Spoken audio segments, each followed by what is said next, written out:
The last enemy that shall be destroyed is death. Hi guys, my name's Nick, and today with a little writing help from my friend Sarah, we're going to explore death, and how Harry Potter parables every facet of it through three brothers.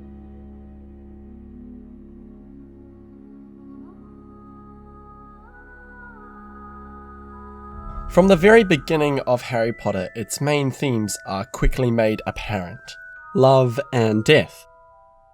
From Voldemort's ambition to conquer death to Lily's sacrifice for her infant son, himself destined to die, these themes wind their way through J.K. Rowling's series. For example, in The Goblet of Fire, Cedric is killed in a cemetery, a place of death, where Harry is saved by his parents, out of love. And in The Half-Blood Prince, Dumbledore is killed by Snape, but not out of hate. Thus, Rowling weaves these themes into her spectacular climax. A tale of three brothers, and a tale of three deaths. One for power, one for love, and one willingly. So, let's explore those three themes. There were once three brothers who were traveling along a lonely winding road at twilight. Midnight or twilight is a transition from one day into another, and so in this story, twilight is in between life and death itself. The brothers essentially trying to cheat death by magically constructing a bridge between the two. And each of their encounters just shows how death cannot be evaded, regardless of power, love, or acceptance. The first brother is the first to cross this metaphorical bridge to face death. A power-hungry man, he believes that he can conquer death with great power, and so he's granted the most powerful wand in existence. This brother's equal in Harry Potter is Tom Riddle, the name Voldemort even roughly translating to Flight of Death in French.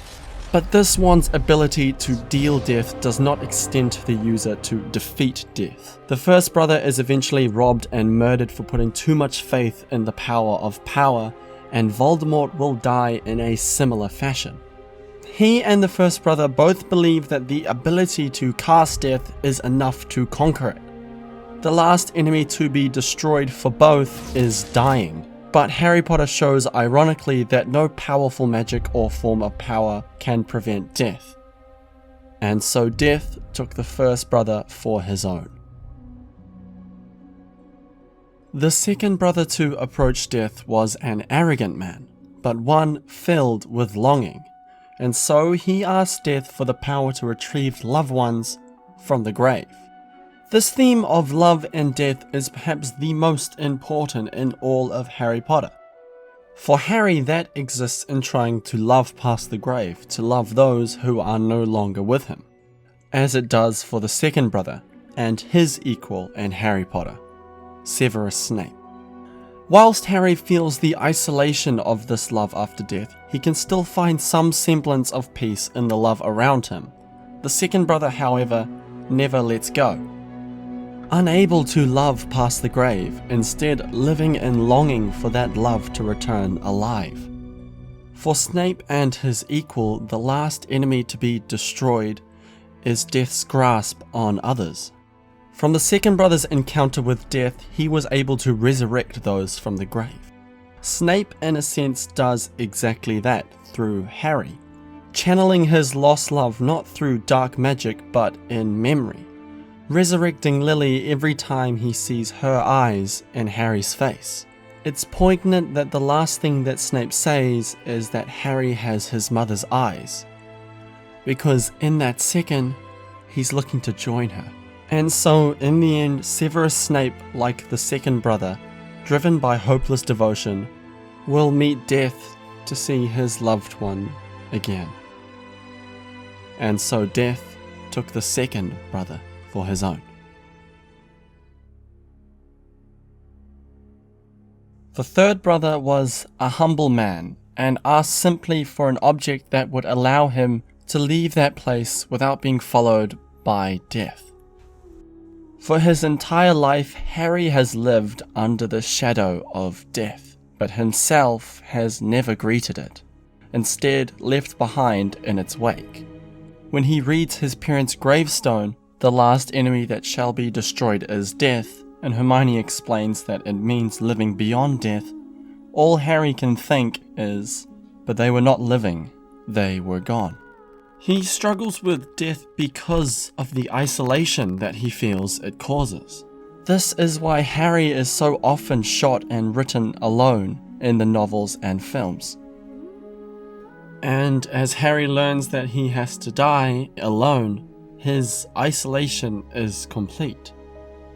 Death no longer follows him, but now waits. Finally, Harry, like the third brother, must shed his protection and face death as an equal.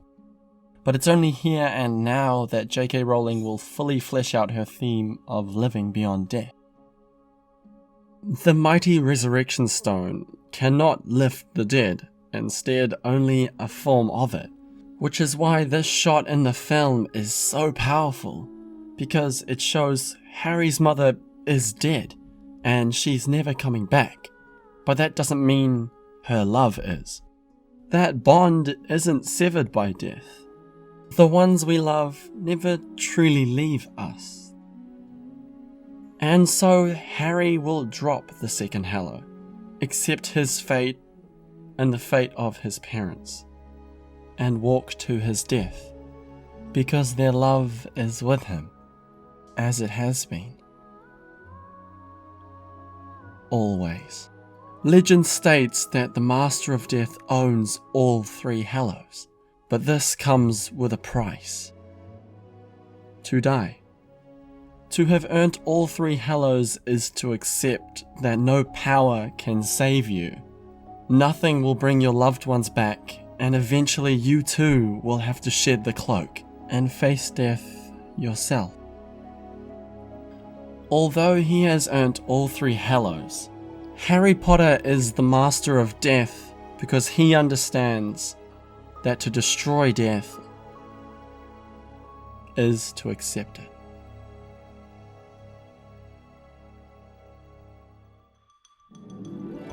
Hi guys, thank you so much for watching. First off, I want to give a huge shout out to my friend Sarah, who helped write this one. She put a lot of effort into this, and I think it flows so well because of her input. She runs a small little blog thing where she does book analysis and book reviews, and if you click anywhere on the screen, it'll take you to there right now. I think she really does deserve your time.